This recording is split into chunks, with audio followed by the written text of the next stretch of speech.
I grew up on the outer edge of a small town in Ohio, in a weather-worn two-story house that smelled of laundry detergent and fried bacon in the mornings. Our mailbox leaned slightly to one side, like it, too, had given up on standing tall. Inside lived my parents, my twin brother Nathan, and me. People used to tell my mother that twins were a blessing. She'd smile politely and reply, "Yes, they're a handful."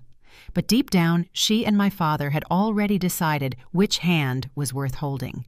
Nathan was the golden child. He was the one with straight A's, the one my dad called our little prodigy. I was the girl who loved to climb trees, dribble a basketball until dusk, and bring home stray kittens. My report cards were good, but never exceptional. My parents spoke about Nathan's science fair ribbons like they were Olympic medals. My soccer trophies collected dust in the back of my closet because Mom didn't want all that clutter on the mantel. On our 14th birthday, the difference between us felt like a canyon. Nathan had a party planned in the living room, balloons, a cake from the nicest bakery in town, every classmate invited. My mother spent days planning it. For me, she said she'd do something small later.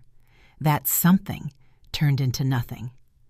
My friends, sensing the awkwardness, picked me up and took me for ice cream instead. I still remember the taste of mint chocolate chip that night, the way the cold creaminess dulled the sting of being forgotten. Grandma Helen was the only person who seemed to see me. She'd drive in from Columbus once a month, always in her blue Buick with the air freshener shaped like a daisy. She'd bring me peanut butter fudge wrapped in wax paper and slip a $5 bill into my palm like we were co-conspirators. "For something sweet just for you," she'd whisper. Those visits were oxygen. At home, the rules were ironclad. No friends over. No phones after 8. Homework before dinner. Nathan could bend them, stay up late studying, disappear with friends, and my parents turned a blind eye. I learned early that I couldn't.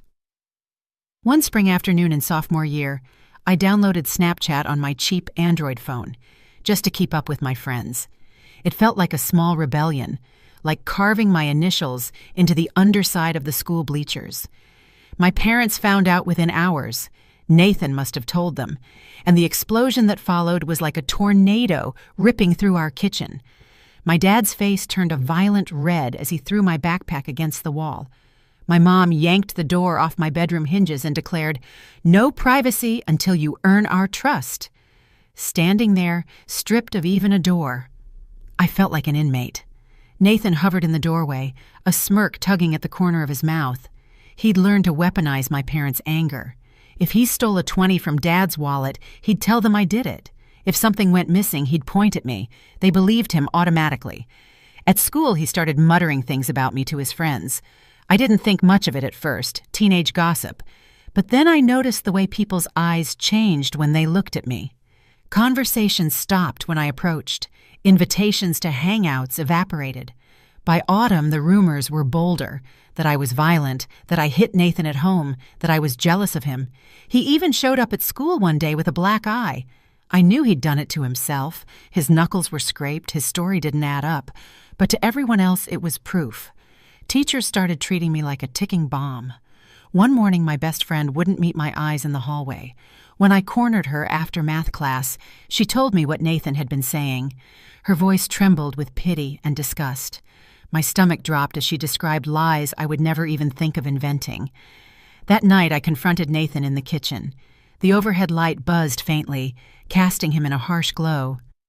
"Why are you doing this?" I whispered. He didn't answer at first, just stirred his cereal. Then he looked up and said, "You deserve to rot alone." It was like being punched in the chest. I thought about going to my parents, but I already knew the script. They'd believe him, not me. So I stayed quiet and tried to endure. Each day felt like walking a gauntlet of whispers and sideways glances. I sat alone at lunch. I stopped trying out for sports. My world shrank to my room, doorless though it was, and the few hours at Grandma Helen's when she could sneak me away. Looking back, the signs were all there, but at 14 you think every storm will blow over. You don't yet realize some storms are moving in to stay. Freshman year had tasted like chlorinated water and cinnamon gum, pool practices after school, giggling in the girls' locker room, borrowing mascara before homeroom. Sophomore year tasted like pennies. That metallic tang would slide into my mouth every time I caught someone whispering, every time a teacher's eyes landed on my hands as if they were weapons. I kept count at first. 2 kids whispered outside algebra. 3 exchanged looks when I set my lunch tray down. 5, then 9, then too many. The numbers fattened until they were a swarm that stung whenever I moved. The rumor had 1,000 sharp little versions. In the cafeteria, she threw a hairbrush at him. In the band room, she slammed his locker shut on his hand. In the parking lot, she shoved him down the stairs, but he covered for her 'cause, family. Nathan didn't fan the flames in public. He didn't have to. He floated down the hall with a martyr's small, stoic smile. If someone asked, he'd touch the purple sickle blooming under his eye and say, "It's nothing." That was the hook. "It's nothing" was always the hook. I tried to be louder than the story. I showed up early and stayed late. I volunteered to clean up science lab. I spoke gently, even when I wanted to scream. I thought if I could be unassailable, the lie would get bored and move on. Coach Reeves pulled me aside after PE one day. "You okay, kiddo?" he said, knuckles on his hips, sweat darkening the collar of his polo. "I'm fine," I lied.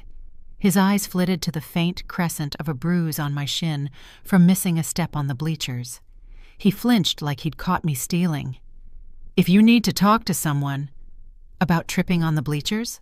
I asked, heat climbing my neck. "About anything," he said. And then he let me go, because there were 24 other girls waiting to run their mile while someone's playlist chewed through a top 40 hit. By October, the hallways smelled like wet wool and pencil shavings. My best friend from middle school, Kayla, had begun to walk a half step ahead of me, like distance itself could absolve her. We were sliding apart the way photograph corners curl in a damp basement. Slow, inevitable, impossible to stop once it starts. "I don't want to be mean," she said one morning by the trophy case, "but is any of it true?" She couldn't look at me. The glass behind her reflected a warped version of us. 2 girls, same height, same frizz halo thanks to Ohio humidity, suddenly from different planets. "Kayla," I said, trying to keep my voice steady, "it's my twin brother. The worst thing I've ever done to him is eat his last Pop-Tart." She laughed, a hiccupy sound, reflexive and guilty. Then she looked at the bruise under Nathan's eye as he and his friends moved past us like a weather front. I could almost see her toggling between the me she used to know and the stories she'd been handed. It was no contest. Stories are flashier. They come with props. That evening, when I pushed open our front door, the smell of sautéed onions slapped me in the face. Mom had the news on low and the burner up high. "Set the table," she said without a hello. "Your brother needs to study. Don't distract him." I set plates. I folded paper towels into triangles because we were out of napkins. The TV droned about a storm pushing across the Midwest. Nathan wandered in with a textbook open and a fresh constellation of faint red marks on his forearm, like he'd leaned into a rosebush. Mom made a noise that wasn't quite a gasp, wasn't quite a word. She reached for him with wet hands. "What happened?" she demanded. He gave the barest shrug. "It's nothing." Later, lying in my bed, door gone, room open to the hallway like a storefront display, I stared at the ceiling fan until my eyes hurt. The house settled and creaked the way old houses do when they pretend they're ships. In the stripe of light from the hall nightlight, dust motes rose and sank like glitter in water. Each time the floorboards groaned, I thought it was Nathan coming to stand in the doorway and look at me the way he'd looked across the kitchen table, as if he'd been ordained to be my judge and jury. 2 days later, the summons came. "Principal Carter wants to see you," Ms. Delgado said in English, holding a pink slip like a tiny flag of surrender. Her eyebrows were soft with concern. "He asked for Nathan, too."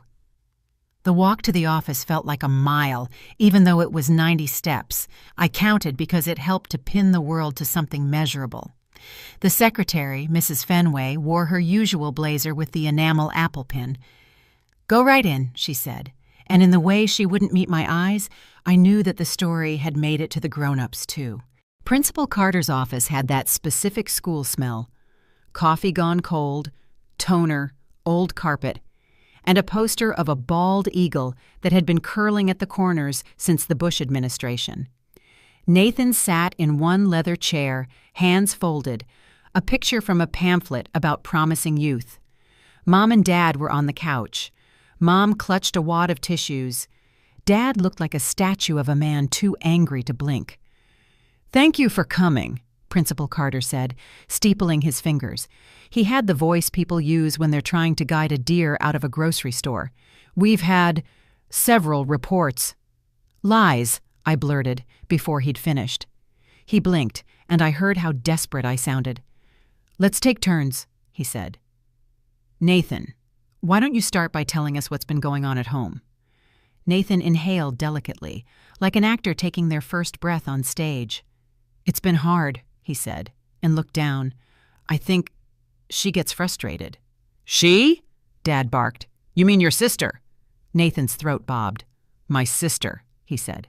"She gets frustrated sometimes, about how our parents—" He let it hang there artfully. "And then she takes it out on me." Mom let out a sound like air escaping a balloon. She reached for him. "My poor boy." "Show him," Dad said. "The eye." Nathan touched the bruise that had faded to a jaundiced yellow. An artifact. A souvenir. He rolled up his sleeve and presented the arm too, with the rosebush scratches that were not, in fact, rosebush scratches. Even from across the office, I could see the linearity of the marks, the way they tracked the particular angle of fingernails you dig into your own skin when the mirror is your accomplice. "May I speak?" I asked, and my voice came out small. "In a moment," Principal Carter said gently. "Nathan, when did this start?" "A while ago," Nathan said. "I didn't want to get her in trouble." "What a good brother," Mom whispered.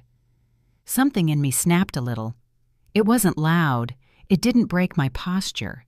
It was the clean sound a twig makes when you're not watching where you step in the woods. "He's lying," I said. "He's been lying for months." "Nathan doesn't lie," Dad said, like it was a fact printed in a manual. His jaw jutted. He had that look he got when our neighbor's dog barked too long, like inconvenience itself was a personal insult. "Let her speak," Principal Carter said. He gestured at me with an open palm. "Go ahead." I told them everything.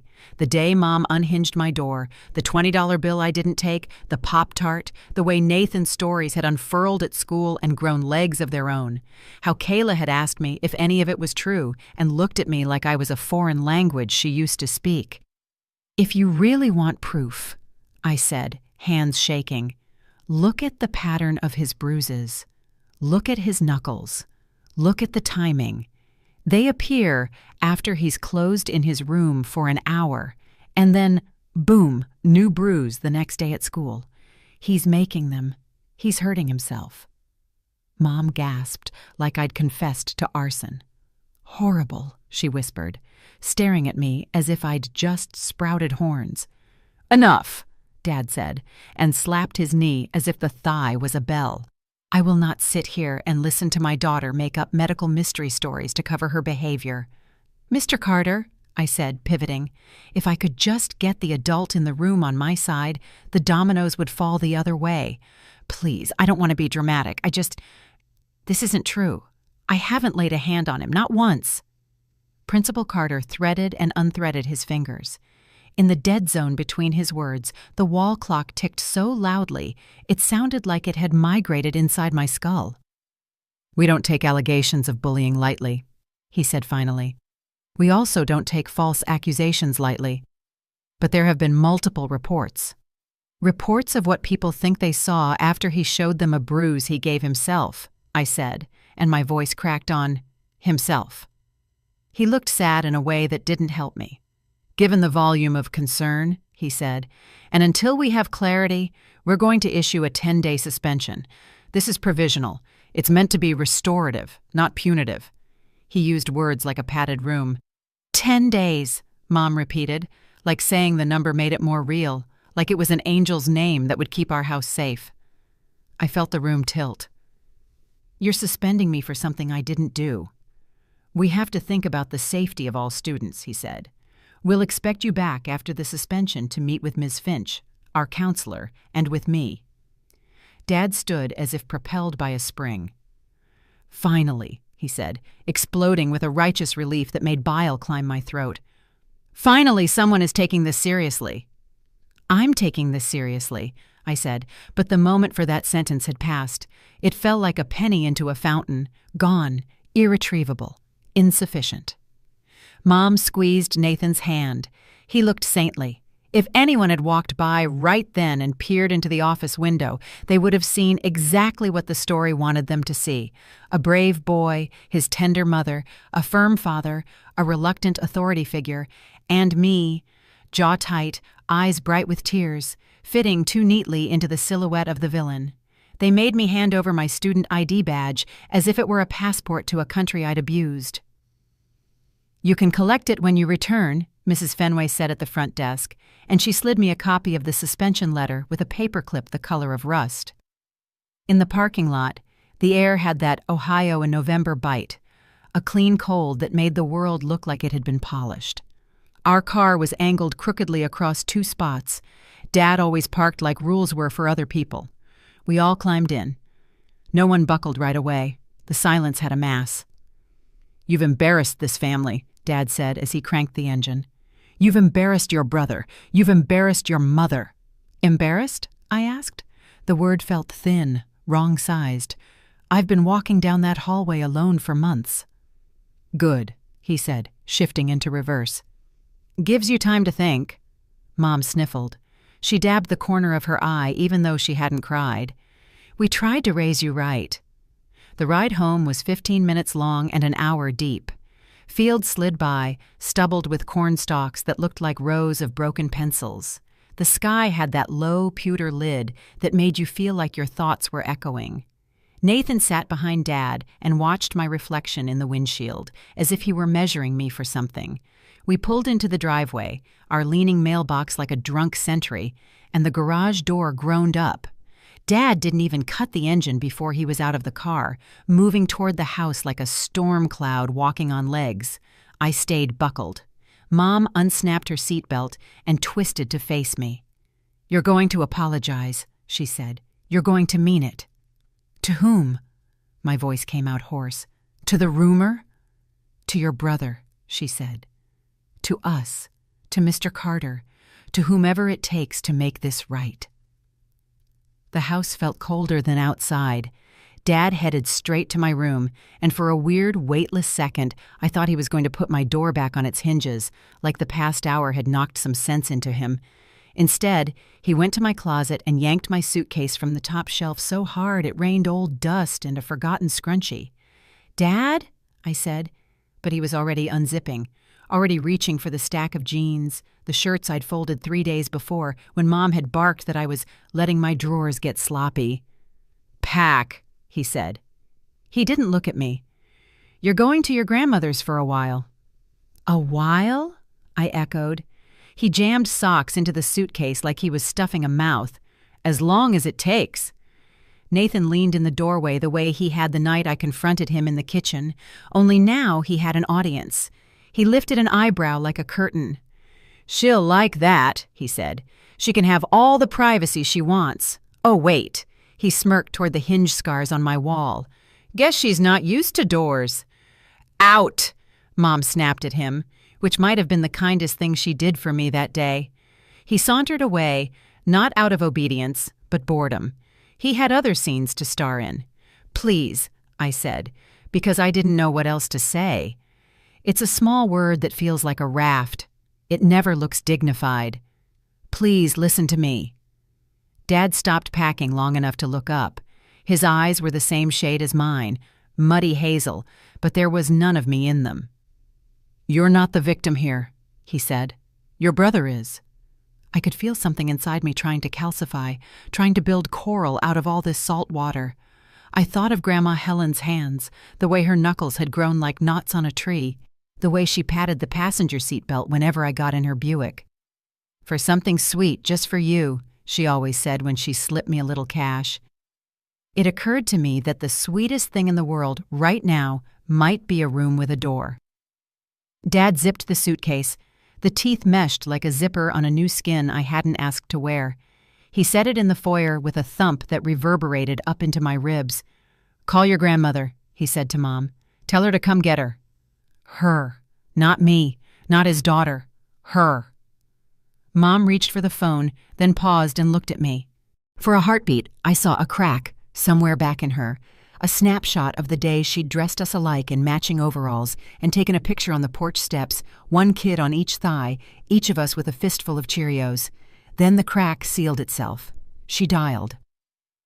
While we waited, I sat on the bottom stair with my arms wrapped around my middle, like my body was suddenly a package that had to be kept intact. The clock over the fireplace clicked like it had earlier, relentless and smug. Outside, a crow hopped along the fence and said something crude to the cold air. When Grandma Helen's Buick slid into the driveway, I stood so fast my knee cracked. She came up the walk with her purse tucked under her arm like a shield. She was not tall, but she had the presence of something taller. An oak, maybe, or a memory of one. "What's this?" she asked without looking at me, eyes on my father. Years of Ohio politeness put a varnish on her voice, but underneath I could hear steel. "We need a reset," Dad said. "Some consequences.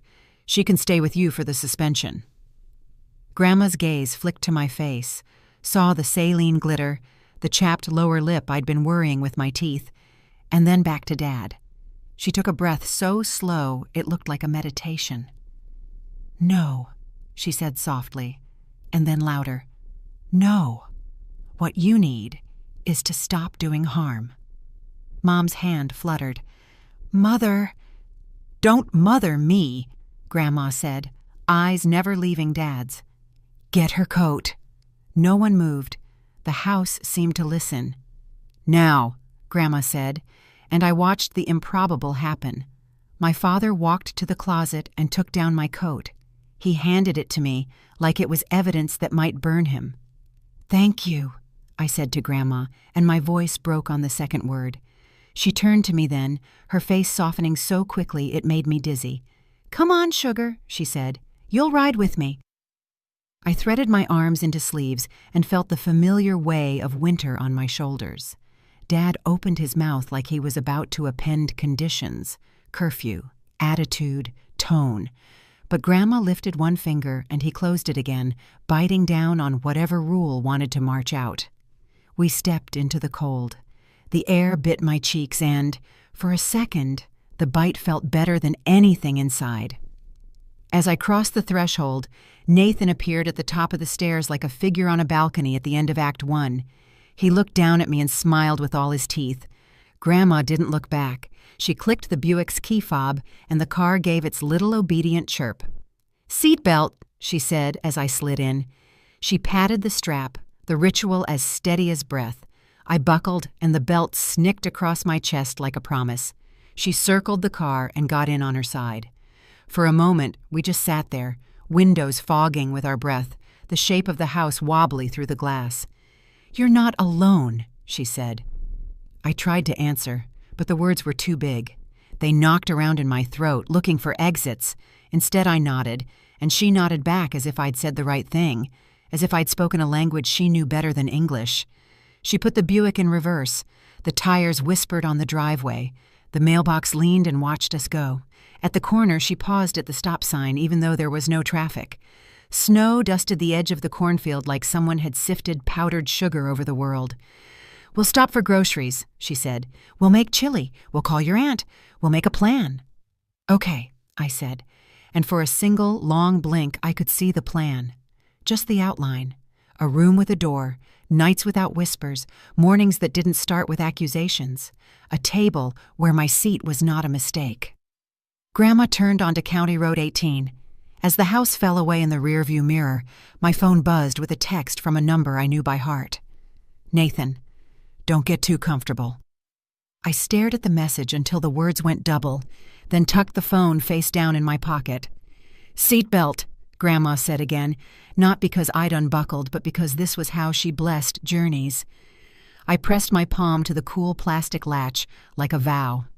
We drove toward town. The sky pressed low, troweled flat by wind. On the radio, a woman with a sultry voice sang about leaving and never looking back. I watched the field stream by and thought, let this be the last time I have to prove I'm not a monster. Let this be the last time a story chooses me without my consent. It wouldn't be. Not yet. The storm hadn't finished with me. But in the Buick's warm cabin, chilly and plans on the horizon, Grandma's knuckles at 10 and 2, I felt the first small, defiant heat of something I hadn't felt in months. Hope, yes, but also something sharper. Resolve. Grandma's apartment sat above a hardware store on Main Street, a slice of second-floor brick with windows that faced the courthouse green. The stairs up were narrow and smelled like old pine and the faint ghost of popcorn from the movie theater 2 doors down. Inside, the place was small enough that if you stood in the hallway and stretched your arms, your fingertips nearly brushed both walls. But it had a door on my room, a real door with a brass knob that clicked when you turned it, and that was better than any square footage. We stopped for groceries on the way over like she'd promised. At Miller's, she steered the cart with her purse still tucked under her arm, the way some people keep a hand on a toddler in a crowd. She asked what I liked in my chili, beans or no beans, ground turkey or beef, and I said anything, because anything that wasn't the past was fine. She bought oyster crackers and a bag of shredded cheddar and the cheap kind of sour cream I liked that came with a peel-back lid. At the checkout, she added a small, silly bouquet of daisies from the bucket near the door and passed it to me without comment, as if we always bought flowers on Tuesdays. Her apartment was warm in a way our house had never been. There were crocheted blankets draped over the couch and a hummingbird calendar in the kitchen with appointments written in tidy blue script. Dentist 2 p.m., book club 6:30, Aunt Lou's birthday, call. My room had once been her sewing room. There was still a jar of buttons on the dresser, and the bed was a fold-out with a mattress that puffed like a marshmallow. I ran my palm over the comforter. It wasn't new. It was clean. While the chili simmered, she set me to rinsing beans at the sink. Outside, late suns stitched the edges of the courthouse statue in gold thread. People drifted past on the sidewalk, bundled against the cold. Somewhere below us, someone laughed, and a dog set off after the sound as if he could chase it down and bring it back. "You can stay as long as you need," Grandma said, wooden spoon in hand. "There's no clock on your healing." I'd never had anyone use the word healing about me. It made something inside my chest both ache and loosen. "Thank you," I said. I wanted to say more, to offer reasons I'd be good and quiet and small, but she wasn't asking for my defense. She was offering a home. After dinner, she insisted we watch Jeopardy and shout answers at the TV. She knew the state capitals and the hymn lyrics categories, cold, and smiled when I nailed photosynthesis before the contestants. "See?" she said, nudging my shoulder. "Brains enough for 2.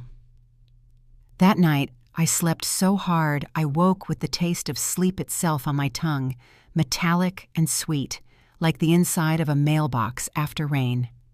I lay there for a few seconds and looked at the band of light under the door. A door, I thought, and I closed my eyes and opened them again just to be sure it was still there. The next morning, Grandma made oatmeal on the stove with a pinch of salt and sliced bananas. "After breakfast, we'll visit the school," she said. "No pressure, just see our options." "Won't Mom and Dad—" I began and stopped. The sentence didn't know where to go. "They will be fine," she said. "And if they're not, they can call me. You're not walking back into that place unless you feel safe. Understood?" I nodded. The oatmeal smelled like cinnamon. The spoon was a little bent from years of stirring. I thought of the spoons at home, nested perfectly, all stamped with the same year from the same department store registry. There was more comfort in this little bent one than in all of those. The guidance counselor at River Street High wore a cardigan the color of a watermelon's rind and had a desk plant she kept turning so it wouldn't lean too hard toward the window. Her name was Ms. York. She asked gentle, practical questions about my credits and electives and whether I preferred English or science and if I had a favorite book. When I couldn't answer the last one, my throat filling with the sudden, stupid panic that maybe I didn't have favorites anymore, she smiled and said, "That just means we get to go exploring." By the time we left, I had a schedule printed on green paper and a student ID badge on a lanyard with the school's Riverhawk logo. Ms. York had given me 3 bathroom passes, a map that made the school look like a friendly spaceship, and the names of 2 girls she thought might be kind. "Look for a tall one with a high ponytail," she said. "That's Jamila. She's a peach. And Laurel sits near the front in English and draws constellations in the margins of her notes. If you need anything, you come find me." I held the map on my lap in the Buick and traced my finger from the main entrance to the library. The line I drew was crooked. It didn't matter. Crooked still gets you there. The first day at River Street, I wore jeans and my softest sweatshirt with the Ohio State logo because Ohio likes to know you belong. I arrived early and stood in the hallway pretending to study the trophy case so I wouldn't look like a person who didn't know where to stand. The glass held teams from years I hadn't been alive yet. Mullets and scrunch socks, girls with bangs sprayed into architecture. I could see my face doubled on the glass. I wasn't sure which reflection to believe. "New?" a voice said. I turned and a girl with a ponytail that could have qualified as a weapon smiled at me. "I'm Jamila," she said. "Ms. York told me to watch for you. You're here." She said the last words like a little hooray. "I'm here," I said, surprised at how much those 2 words steadied me. "Come on," Jamila said. "English is this way." In English, Miss Patel had arranged the desks in a U, so we had to look at each other when we spoke. There were posters on the walls, one with a stack of books shaped like a city skyline, one with a quote from Audre Lorde, "When I dare to be powerful." "What's your name?" Miss Patel asked. She said it like she was asking what song I had stuck in my head. I told her, and she said, "Welcome. We're finishing To Kill a Mockingbird, but don't panic. You'll add your voice. Laurel." She nodded at a girl near the front with curls and a pencil tucked above her ear. "Can you share your notes?" Laurel slid a spiral notebook toward me, the margins full of galaxies. Later, during silent reading, she whispered, "I draw stars when I don't know how to say what I'm thinking." She smiled at her page. Sometimes constellations can say it better. At lunch, Jamila waved me over to a table near the windows where the light fell low and made everyone look a little holy. She introduced me to a boy who could solve a Rubik's Cube in under a minute and a girl who carried hot sauce in her backpack. We traded chip bags and stories. When the bell rang, Jamila said, "Meet you by the doors after last period. We walk the same way." I kept waiting for the rumor to catch me like a burr. It didn't, at least not that day or the next. There were stares. New faces always draw them. But they were curious, not cutting. In the library, the librarian stamped due dates with an enthusiasm that made the ink look darker. "Do you like poetry?" she asked, and handed me a slim book by Mary Oliver without waiting for an answer. "Take this home." At night, back in the apartment, Grandma and I found a rhythm.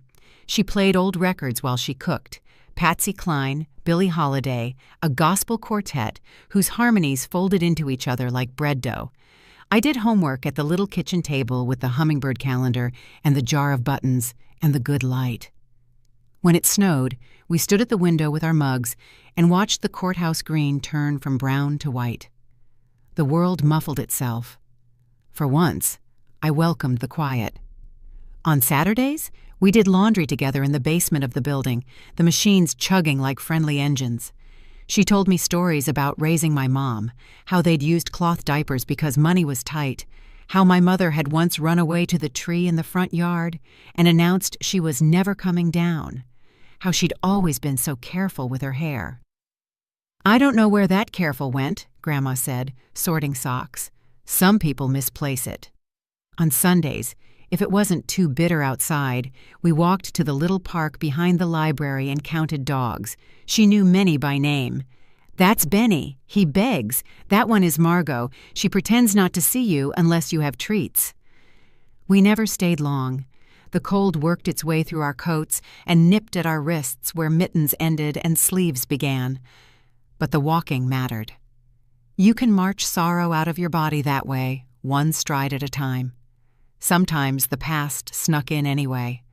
I'd be studying and a scent would blot the room, Dad's aftershave, Nathan's shampoo, and my pulse would bang like someone knocking from the inside of my throat. I learned to breathe through it, to look at the door and remind myself it would open only when I wanted it to. If the panic still crested, I'd pad into the living room and find Grandma knitting with the TV on low. "Bad wave?" she'd ask, fingers still moving. "Bad wave," I'd say. She'd pat the cushion beside her. "Write it out, sugar." I got a part-time job shelving books at the library after Ms. York mentioned they were hiring. The pay was minimum wage and 2 blissful hours of quiet. I learned the Dewey Decimals by feel, the way you learn the height of a curb on your own street. On my second week, a little boy with a hat shaped like a shark asked if I could help him find the dinosaur that eats a car. I led him to T-Rex versus Car Wash, and he looked at me like I'd conjured a miracle. "You're welcome," I said, and felt the miracle land somewhere inside me and stay. The apartment had thin walls. On Friday nights, the hardware store owners would drag the displays in and thump the back door, and Saturday mornings, a clatter of pipes and someone whistling out of tune woke us early. I didn't mind. The noises were honest. They were not whispers. River Street had a winter formal. Jamila told me I could go with a group if I wanted. "No pressure," she said, the same way Grandma had said it about school. "We eat too many breadsticks and take bad pictures in someone's living room and leave early because the DJ is always trash." "I don't have a dress," I said. "You have a body," she said. "We'll work around that." Grandma took me to the church rummage sale on Saturday morning like it was a treasure hunt. The fellowship hall smelled like old Tupperware and lemon cleaner. Tables sagged under the weight of other people's once-loved things. Photo frames with smiling strangers, teacups whose saucers had escaped, ceramic Christmas villages missing their tiny lampposts. We found a dress in a shade of green I'd never worn, the color of pine needles and old wine bottles. It fit better than anything new could have. "It's $5, the volunteer said, and tucked a pair of rhinestone earrings into the bag, just because. When I came out of the bathroom at the apartment, dress on, hair curled with Grandma's ancient hot rollers, she put her hand to her mouth. "I knew you were beautiful," she said, "but now it's official. I didn't expect to dance much." Jamila and Laurel and I formed a triangle and swayed and laughed at the light-up centerpieces like they were rare animals on display.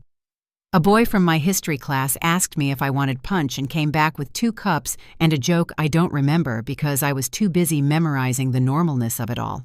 The way the gym smelled like gym and cheap cologne, the squeak of a shoe on the floor, the glitter of Laurel's mascara catching the light when she tilted her head. In the bathroom, a girl I'd seen in Spanish class stood at the mirror, reapplying lipstick. "I like your earrings," she said. And I almost told her the rummage sale story, the volunteer with the soft hands, the way kindness shows up tucked slyly in bags. Instead, I said, "Thanks," and let the compliment land without deflecting it into a joke. It felt like standing still in a warm draft. Not every day was a victory. Some mornings I woke with a dream fog in which the principal's office kept replicating like a funhouse, every door opening to the same room where I was always already guilty. On those days, I moved slower. I told myself that slower is not the same as stopped. I learned to bring little things back with me from the good days and tuck them in my pockets like talismans. The weight of the library stamp in my hand, the taste of Grandma's chili heavy with cumin, Jamila's ponytail flashing like a metronome in the hall, Laurel's galaxies in the margins marching off the page. A week after the winter formal, I was shelving returns when my phone buzzed with a text from an unknown number. The bubble sat there, pale and waiting. I pinched the bridge of my nose. There are things that feel like choices and things that don't. I opened it. "Mom, Your grandmother says you're doing okay. We want to talk." I stared at the rectangle of words until the letters started to float. The librarian cleared her throat from the desk, and I realized I'd been standing with a book suspended between the A's and the B's for too long. I slipped it onto the shelf and went out to the stairs, where the stairwell light hummed and the brick held a steady, silent line. I typed and erased. Typed and erased. Finally, I wrote, "I'm safe with Grandma. I'll let you know when I'm ready." I didn't hit send. I put the phone back in my pocket and walked the rest of the way to the bottom shelf, knelt, and slid a book into place. The bottom shelves are the most humble and the most satisfying. They are where people rarely look, which makes them perfect. When my shift ended, Grandma was waiting in the Buick, hands at 10 and 2 even in the parking lot. There was a paper bag on the back seat with a loaf of bread peeking out. "Chicken noodle tonight," she said. I felt like soup. I told her about the text, about how my thumb hovered over send, like a helicopter that didn't know where to land. She listened, and when I finished, she nodded, slow and sure.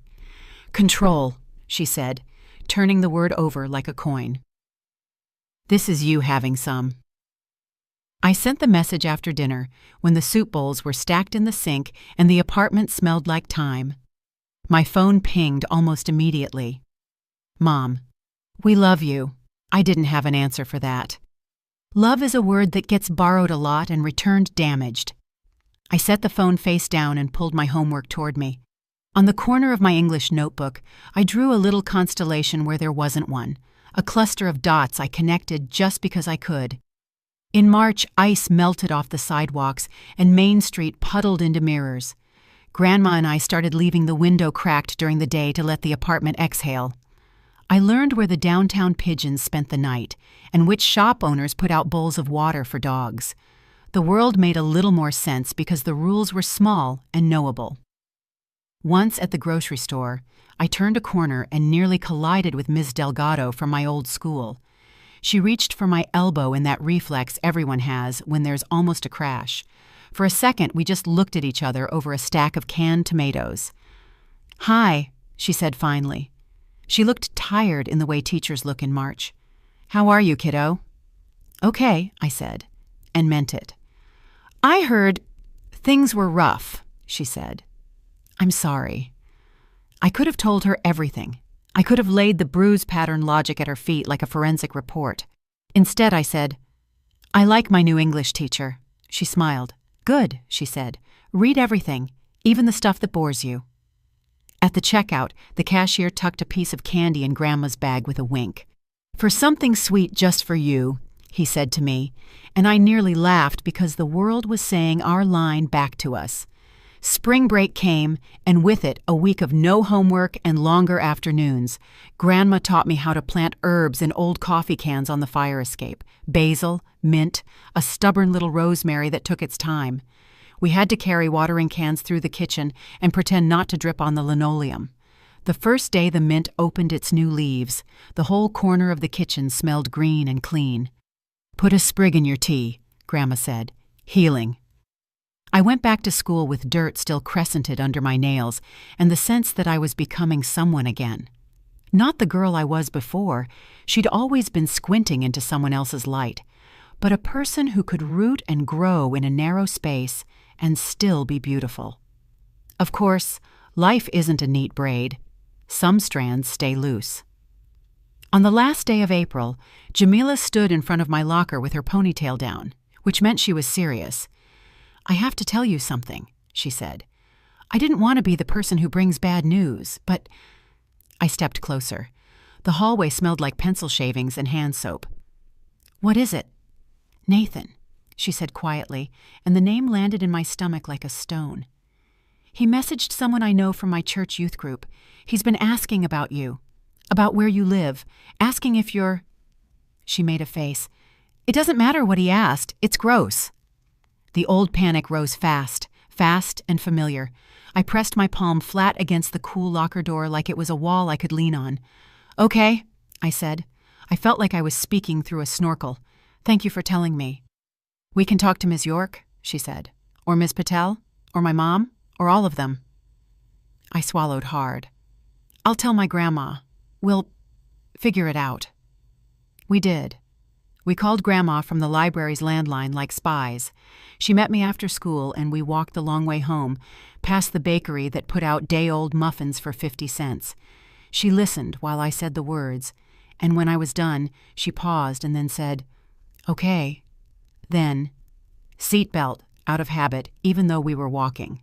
I laughed a shaky laugh that turned into a real one. That night, she filled out a form online to ask for a number change for our landline. She showed me how to block numbers I didn't recognize.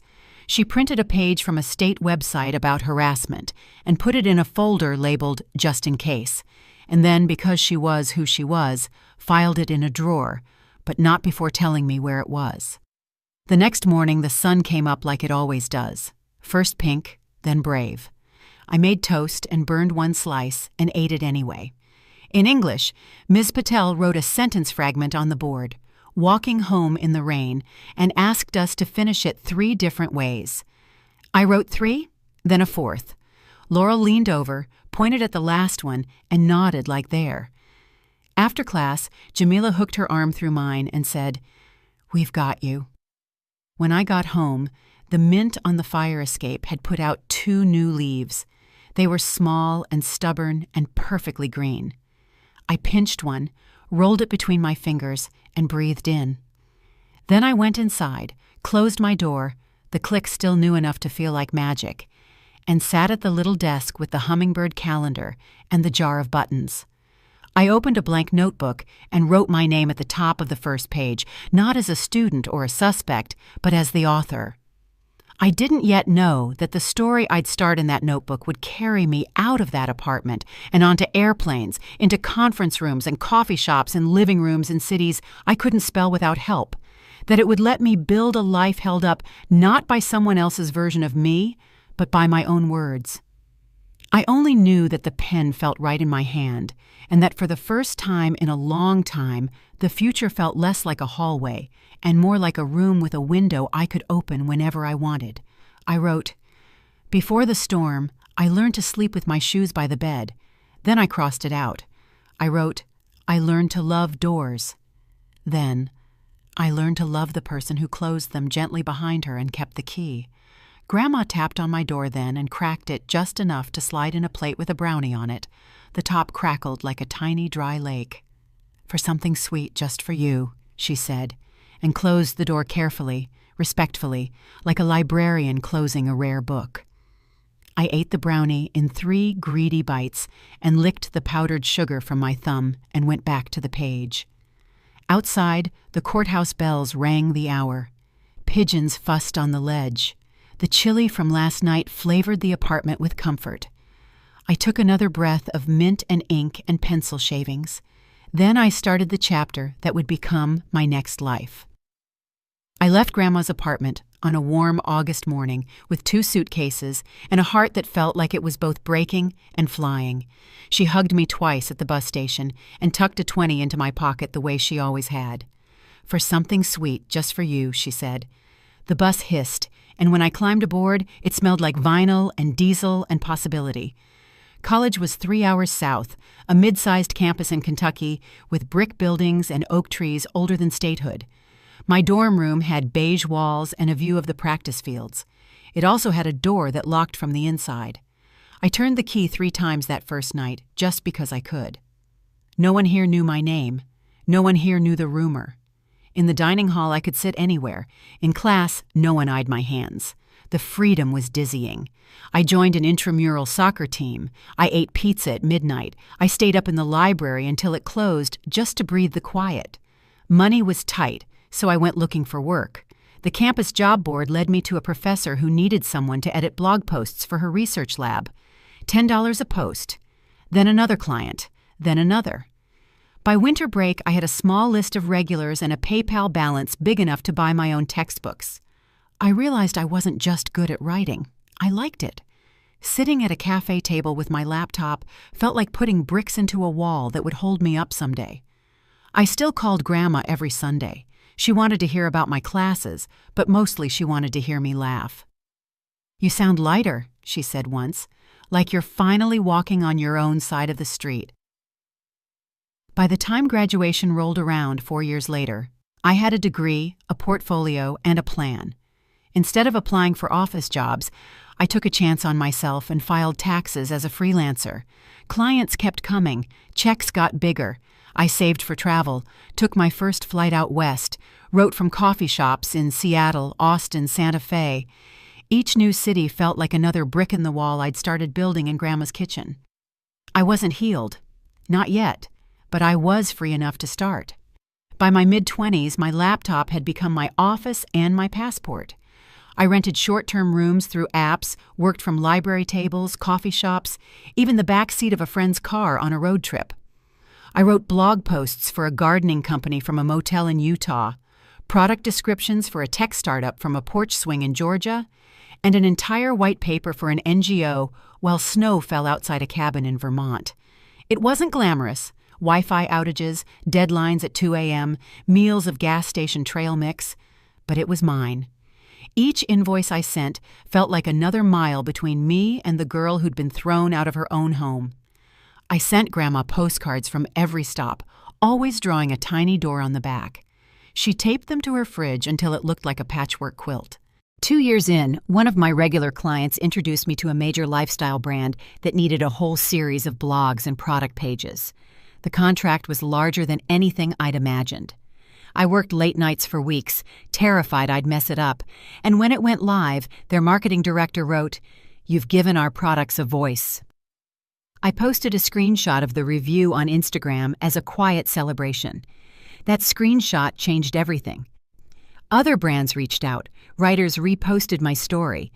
A local business podcast invited me to speak about freelancing. Then my old college contacted me and asked if I'd come give a seminar on building a writing career. Standing at the front of that classroom, looking at students leaning forward with notebooks open, I felt a strange click inside, as if the loop had closed and the hallway of my past had turned into a room of my own making. By the time I returned to Grandma's for the weekend, she had taped the seminar flyer to her hummingbird calendar. "You're in print," she said, tapping it with her finger. "You're being seen." I wasn't rich yet, but I was steady, respected, and, most important, untethered. Each gig, each talk, each plane ticket was another proof that I could build something no rumor could tear down. The week after my seminar at the college was a blur of work and travel. I spent 2 nights in a hotel room in Chicago with a view of the river that looked like green glass, writing copy for a skincare brand during the day, and answering student emails about freelancing at night. My Instagram following had doubled after the seminar video was reposted by a big writing account. Even my old English teacher from River Street had messaged me, "So proud of you." I got back to Grandma's apartment late on a Thursday. She'd left a plate of meatloaf and a note on the counter in her careful script. "Warm this up.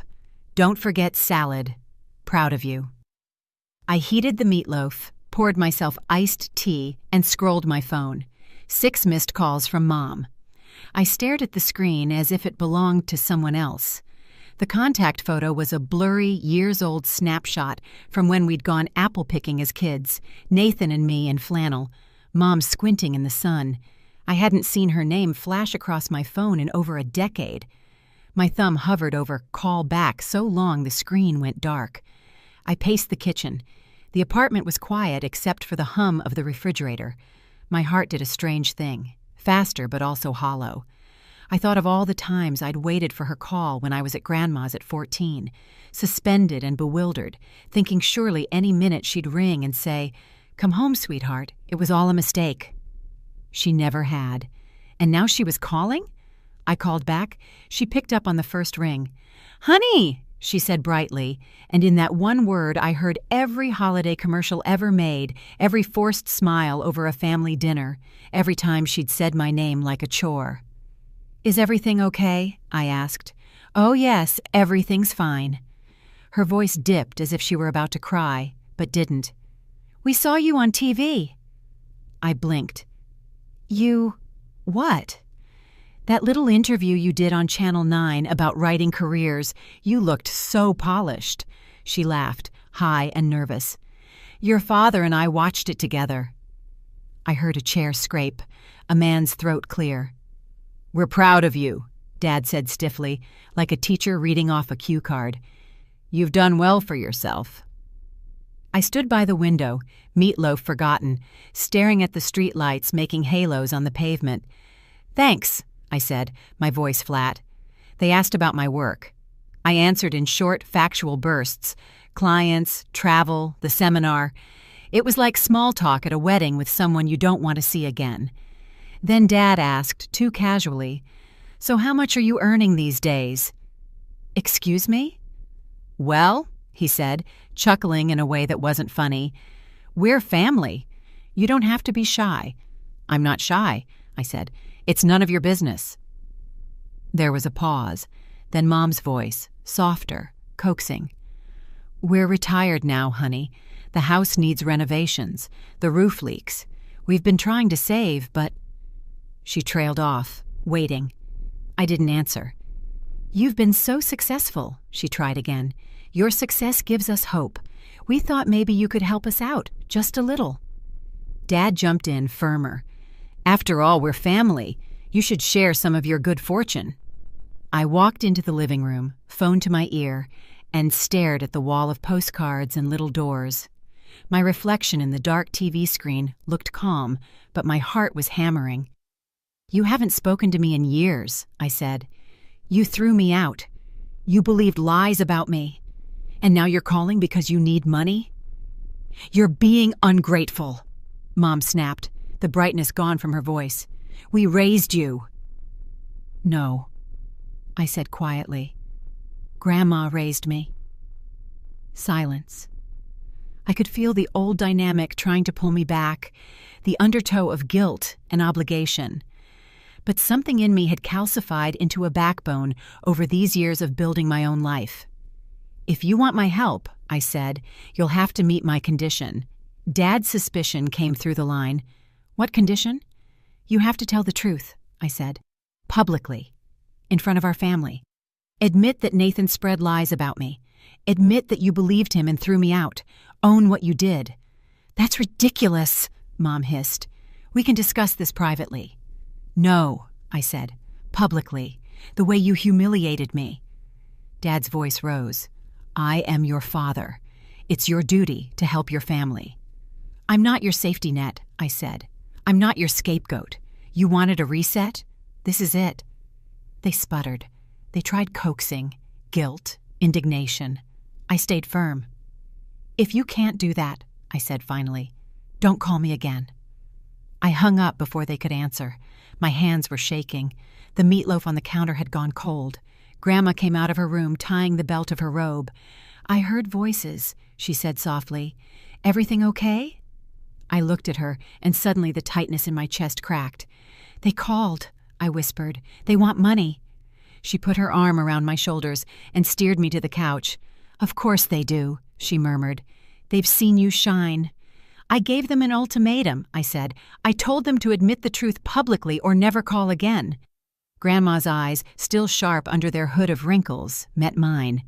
"Good girl," she said simply. We sat there in the quiet apartment, the postcards on the fridge, the hum of the refrigerator filling the silence. Outside, a delivery truck rumbled down Main Street. My phone buzzed once on the coffee table and went still. I didn't pick it up. For the first time in years, I felt not just free, but anchored, like I'd built a life with enough weight to resist the pull of the past. The morning after that phone call, my phone was a beehive, missed calls, texts, voicemails.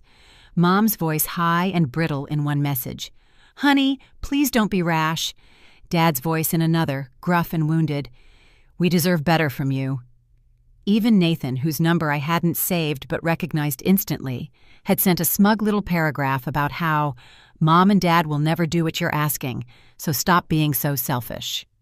Each time the screen lit up, my stomach tightened. I muted notifications, turned the phone face down, made coffee, and tried to work. But the words on my laptop blurred. The coffee went cold. I sat at the kitchen table, hands around the mug, looking at the hummingbird calendar, at all the little doors drawn on the postcards taped to the fridge. I thought of the girl I had been at 14, sitting on the bottom step of that house while Dad packed my suitcase, whispering pleas to people who weren't listening. My heart beat faster, but not from fear, from anger, clean and clear like a bell. "They think they still own your story," Grandma said when she saw my face. She was kneading bread dough, forearms dusted with flour. "Maybe it's time you took it back." That night, after she went to bed, I sat at the little desk in my room and opened a blank email. The blue-white light of the screen made the shadows look deep. I cracked my knuckles, took a breath, and started to type. I wrote to my parents, but also to every aunt, uncle, and cousin whose address I had, to old family friends who had been at birthday parties, to the people who had shaken their heads and said, "Such a shame," when I disappeared from the family photo album. I wrote in the first person, present tense, the way I'd learned to do in my writing to make readers feel a heartbeat in the words. I described the house on the edge of town, the birthday parties where Nathan got the balloons and I got a token cupcake, the door ripped off my room, the rumor that metastasized into a suspension, the night my father packed my suitcase while I begged, how Grandma had come like a one-woman cavalry and scooped me up. Then I wrote about what had happened since. The library job, the new school, the postcards, the scholarship, the writing, the travel. I wrote about my own healing, too, because I wanted them to see that survival was not a straight line.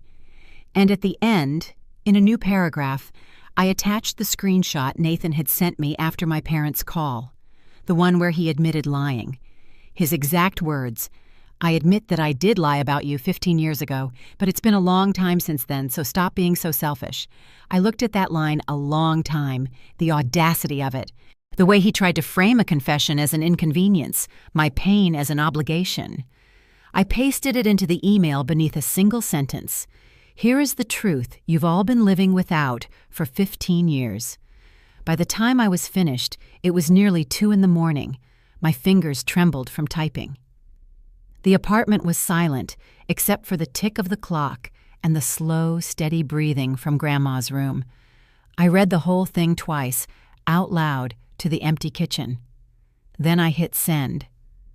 The next morning, my phone exploded. Pings and vibrations like a drum line. I put it on silent, made tea, and sat at the table. Grandma joined me, hair still in curlers. "You did it," she said. It wasn't a question. "I did it," I said. We didn't check messages until afternoon. When we finally did, the screen was a cascade of subject lines and previews. "I had no idea. I'm so sorry. We should have been there." Cousins I hadn't spoken to in years wrote long, stumbling apologies. An aunt who had always adored Nathan but kept her distance from me wrote, "I'm ashamed of myself." A neighbor from our old street sent a short note, "I believe you." And then the other kind of messages, from my parents and brother. They shifted quickly from pleading to angry to threatening. Dad accused me of dragging family matters into the street. Mom said I was hurting your father's health. Nathan sent a series of texts full of name-calling and condescension, culminating in a line that made my stomach drop. "You'll regret this." I showed the messages to Grandma. She put on her glasses, read them slowly, and then reached for the phone. "We're going to call a lawyer," she said. The lawyer she found was a small, precise man named Mr. Galvez, who had an office above a bakery. He listened without interrupting, asked to see the texts, and nodded. "This is harassment," he said. "We'll send a cease and desist. If they keep contacting you, we'll escalate." 2 days later, a certified letter went out. The next day, silence. No calls, no texts. The quiet felt like standing in a field after a storm, the air still full of ozone, but the sky a clear, improbable blue. I didn't feel triumphant. I felt tired, shaky, like a runner crossing a finish line alone. But there was also something else under the exhaustion. Relief. Not the brittle kind that breaks, but the deep, settling kind that lets your shoulders drop. Grandma poured 2 mugs of tea and clinked hers gently against mine. "You told your story," she said. "Now they have to live with it." That evening, as the sun set behind the courthouse, I opened my laptop and logged off every app. I walked to the fire escape where our herbs were lined up in their coffee cans. The mint had gone wild, the rosemary tough and fragrant. I pinched a leaf, rolled it between my fingers, breathed in the green smell. In the street below, a kid rode by on a bike with playing cards in the spokes, so it made a sound like applause. Inside, Grandma was humming as she folded laundry. I closed the window, turned back to my desk, and opened a new document. The cursor blinked, patient. For once, I wasn't writing for a client. I was writing for me. I typed, "It took me 15 years to stop being the villain in someone else's story. Now I'm writing my own." I leaned back, closed my eyes, and let the silence sit. It didn't feel like emptiness anymore. It felt like space. 2 years have passed since the night I sent that email. The postcards still cover Grandma's fridge, but there are new ones now. Lisbon, Vancouver, the Grand Canyon. Places I went not because I was running, but because I wanted to go. My passport has stamps. My savings account has commas. My days have a rhythm I built myself. I moved out of Grandma's apartment the winter after the cease and desist letter. Not because I wanted distance from her, but because I was finally ready to stand on my own feet. I found a small loft in Columbus with brick walls and a view of a mural of a girl reading a book that takes up the side of a building. The first night I slept there, I locked the door from the inside and slid the key under my pillow, a ritual as familiar as prayer. Grandma visits most weekends. She brings Tupperware full of chili, herbs from the fire escape garden, and the latest gossip from Main Street. We drink tea at my little kitchen table, the sunlight falling across our mugs, and she smiles every time she sees my name printed on a byline. "You're doing it," she says, shaking her head. "You really did it." I go to therapy now. Every Wednesday at 3 p.m., I sit on a soft gray couch and talk about things I used to hide. The way panic still flickers under my skin when the phone rings, the anger that sometimes surprises me, the parts of me that still believe I have to earn my place at the table. My therapist, a woman with kind eyes and a dry sense of humor, teaches me how to breathe through it. "You survived," she says. "Now you get to live." Living looks like mornings spent running by the river, afternoons writing for clients I choose, evenings reading books I never had time for in school. It looks like saying no without flinching. It looks like turning down projects that don't align with my values and raising my rates without apology. It looks like taking Grandma on a trip to New Orleans for her birthday and watching her dance to a jazz band on Frenchman Street. My parents never met my condition. They didn't apologize publicly. They sent a few guarded emails at first. "Let's put the past behind us." But when I didn't respond, the messages stopped. Nathan married and moved to another state. I don't follow their lives. I don't need to. The silence isn't punishment anymore. It's a boundary. Sometimes I still dream of that house on the edge of town. In the dream, the door to my old room is back on its hinges, and I'm standing in the doorway. But instead of going in, I turn away and walk down the hall, out the front door, into daylight. When I wake up, my heart is steady. The dream doesn't haunt me. It tells me what I've done. On my desk in the loft, there's a framed photograph. Me at my college seminar, standing at the front of the classroom with a marker in my hand. Someone captured the moment just as I was laughing at a student's joke. My posture is open, my face unguarded. Every time I look at it, I see proof of the life I built from scraps. A room with a door, a voice that can tell the truth, hands that write my own story. Last month, a publishing house reached out about turning my journey into a book. "Your story could help a lot of young people," the editor wrote. I told her I'd think about it, because that's the real victory, the ability to choose. Sometimes, when Grandma visits, we still sit on the fire escape, now lined with potted herbs. The mint is wild again. The rosemary is tall and woody. We sip tea and watch the city go by. She'll pat my knee and say, "Seatbelt," out of habit, and we'll both laugh. The phrase has become a shorthand between us, a way of saying, "You're safe, you're buckled in, you're home." I'm not healed all the way. Healing isn't a finish line, it's a practice. But I'm no longer the girl begging to be believed. I'm the woman who built a life anyway. One evening this spring, as the sun set orange over the mural, I opened a fresh notebook. On the first page, I wrote, "I learned to love doors, and then I learned to walk through them."